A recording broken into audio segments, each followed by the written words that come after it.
So, my friends, welcome to a new crypto update video. Bitcoin at 109,000 US dollars. We haven't seen a new all-time high yet, but we've finally broken through our resistance to the upside, and with a decent amount of volume here, too. See for yourself. Just a little while ago, in the last few hours, we've seen a retest. Whether we're now moving towards an all-time high and we'll see a correction from there, or if we're about to get the next rally, either way, we'll definitely take a look at that in today's update video. Just a quick reminder, tonight at 7 p.m., as always, there will be a live stream on YouTube, Kick, and of course Twitch. So feel free to join using the links below, or just tune in at 7 p.m. on YouTube. Of course, I'll also post the links in the free Telegram mTalk and Signal group for you. If you're interested in updates, news, and signals, feel free to join. You'll find the link for that for free down in the video description. And if you're still looking for an exchange where you can trade everything we discuss here, feel free to sign up with my partner exchange, Binks. There, you can basically trade all the cryptos we talk about here, and of course also gold, silver, and so on. So, let's jump right in. Bitcoin at 109,000 US dollars. As mentioned, yesterday we had a nice, breakout on the 4-hour time frame. At first it was a bit choppy, and then there was the 4-hour candle breaking above, plus the retest that we've seen in the last 3 or 4 4-hour candles. So, it doesn't actually look too bad.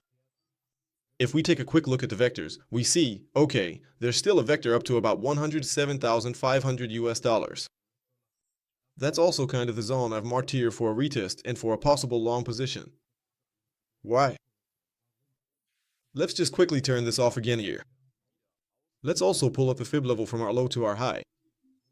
Here we can see that the 0.5 Fibonacci retracement level plus the golden pocket are down here in this area, between 107,500 and around 106,600 US dollars. That means we could still fill the vector that was formed here quite recently. Of course, you can also see this well on the smaller time frames, like the 1-hour time frame. We could fill this with liquidity again, refuel with liquidity, so to speak, and then from here, I'd say, move up towards at least 110,000 or 111,000 US dollars, and possibly even set a new all-time high. Why is that still possible? The funding rates, well, they have gone up, but they're still absolutely within the normal range. So, the funding rates haven't really been super high in recent months anyway. I think there was a phase where the funding rates were extremely high, but otherwise they've been relatively moderate. Still, open interest has increased, which could lead to a minor correction. And if we take a look at the heat map, there really isn't much left to the upside. So, the biggest chunk is now at $109,000, which we've been talking about over the past few days or weeks, saying there's a lot of liquidity up there.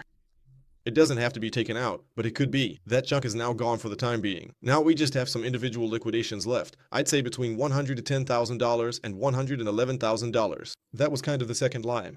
Even if we look at the weekly time frame, we see, okay, up here at $111,000 is the next one, and apart from that, there's currently a lot piling up between $103,000 and $104,000. And then we really have to move into the larger time frames. That means 3-month liquidations. There, too, we see that to the upside, it's only the $111,000 left. To the downside, there's actually hardly anything left. So at the moment, there are hardly any positions piling up here that could really be liquidated. Or you really have to go in here. If you're getting into day trading, you can see here as well, 6-month charts, we already have to look at the daily liquidations, so honestly, at the smaller time frames. There, the whole thing looks completely different again, but still not really dramatic yet. So, that would be the rough plan for now, that we go down here again, pick up a bit more liquidity, and then try to break through the 111,112 area, and possibly even the all-time high. What is the fundamental goal? If we now assume that this is a bull flag, I still stick to my analysis, which we also discuss again and again in the live streams. For me, the top is simply here between 112,000 and 122,000 US dollars. That's also where the 0.786 level lies, so this entire green box is another sell-off point. Personally, I'm not going any higher than that for now. And as I said, we're not at the point yet where we can say, okay, we have an all-time high. If we take a quick look at the daily time frame, just quickly into the daily, where do we have it here? There we go. We can also see that we haven't formed a higher high. It's kind of like, okay, be a bit cautious again.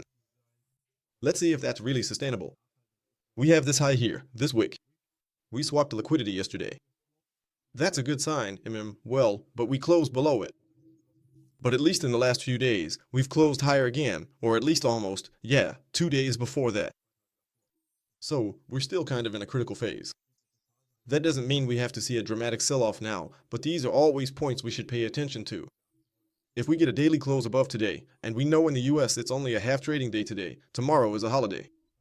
That means either the move has to happen today, or over the next 3 or 4 days we'll probably see a fig move, which we'll then recover from on Monday. Definitely be cautious, or at least don't go into any leveraged positions too heavily right now. That's really, really important at this point. We'll take a look at the rest this evening. That's the plan for today, for now.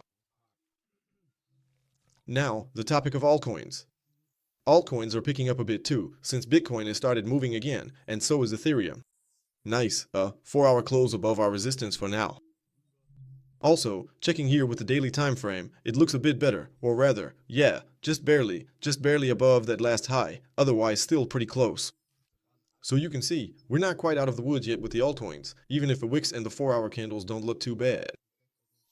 The daily, is still kind of a 50-50 situation as to whether we can really continue this upward trend here.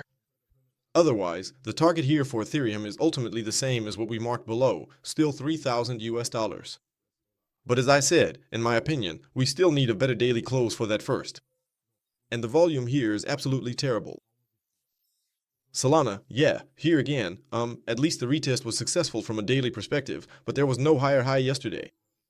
Especially with Solana, where the ETFs are still looming, I'm surprised we didn't get a stronger bounce here. But as I said, the retest worked out reasonably well for now.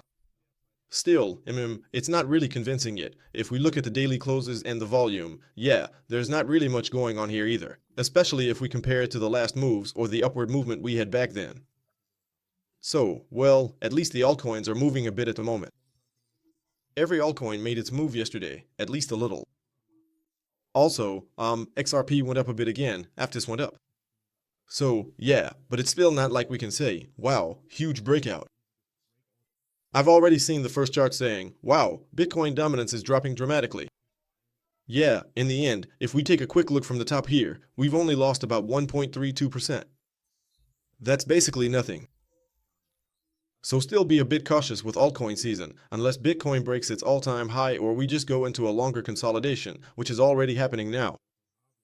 Normally, that's the point when the altcoins start to pump a bit more, but please remember to take profits. Otherwise, we'll dive deeper into the altcoins tonight during the live stream, of course. Alright, let's move on to the traditional markets. That means gold.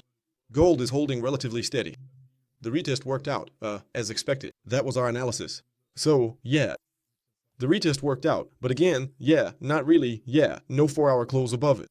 So here too, it's more sideways movement, especially since the US stock markets are only open for half a day today. I suspect there won't be any big moves here. Euro against US dollar is consolidating. All the Trump deals are now being wrapped up one by one. Vietnam, India is supposed to follow next. The only thing that's still kind of up in the air is Japan with the whole carry trade and all that stuff, and the Eurozone, where there's still no deal. So for me, those are also among the most important markets. Of course, you shouldn't underestimate India, but the Eurozone and Japan are simply the most important regions. And especially when we look at how much the euro has risen in recent weeks and months, that's already a very, very important market, even for a Donald Trump. So honestly, a deal is more needed there than, let's say, probably with Vietnam. But alright, let's see what else happens there. The DAX, in any case, is holding up reasonably well. As I said, for those who are in, we have stop loss entry and take profit 1 or 2. I think we mentioned that yesterday. Take profit 3 was, I believe, down here then. So this position is still running as well. Nothing changed yesterday, at least nothing dramatic. Nasdaq, at least no new all-time high. So we closed below this level here. We also talked about the Dow Jones yesterday, mentioning that, okay, it's not far off from the all-time high. Now we've had 2 days of accumulation here again, and it's only 1.13% away. Maybe today, with just half a trading day left, we'll see one last push. Let's see. And the S&P 500, at least with a new all-time high, but it's also in a critical spot here. Like I said, we pointed out this line here. The markets adjust, and you have to be fair about it, currently in a kind of 50-50 situation. We have resistance in the traditional markets. Gold is moving sideways, and I won't put too much importance on the DAX right now. Euro has been pumped up, weak dollar. If the dollar comes back, it could cause the markets to dip again. So, at the moment, I still expect that we'll see a correction. Like I said, we could see our all-time high between 112 and 122, but that doesn't mean I wouldn't expect a correction after that. Otherwise, yeah, that's it from my side.